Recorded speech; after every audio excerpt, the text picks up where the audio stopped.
ඇමරිකානු ජනාධිපති Donald Trump ඉරානයට දැවැන්ත අනතුරු හැඳින්වීමක් සිදු කර තිබේ.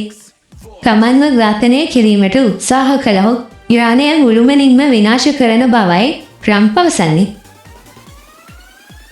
සිය සමාජ මාධ්‍ය ගිණුමේ සටහනක් තබමින් ඔහු කියා සිටින්නේ ඇමරිකාවේ වත්මන් ජනාධිපතිවරයා වෙන තමන්ව ඝාතනය කිරීමට හෝ ඝාතනය කිරීමට තැත් කිරීමට ඉරාන රජය පියවර ගතහොත් ඊට එරෙහිව ප්‍රහාර එල්ල කිරීම සඳහා මිසයිල් දහසක් මේ වන විටත් ඉරානය දෙසට එල්ල කර සූදානම් වටමින් පවතින බවයි. ඊට අමතරව තවත් මිසයිල් දහස් ගණනක් සූදානම් කර ඇති බවද ඔහු සඳහන් කරනවා.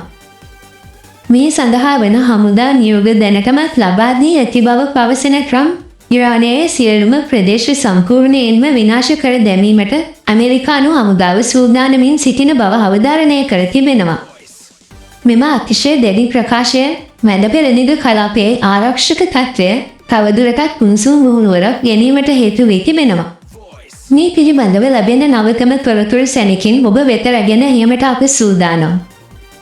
තවත් මෙවැනි කාලීන පුවත් දැනගැනීම සඳහා නෙක්ස්ට් වොයිස් අපේ YouTube නාලිකාව සබ්ස්ක්‍රයිබ් කර තබා ගන්න.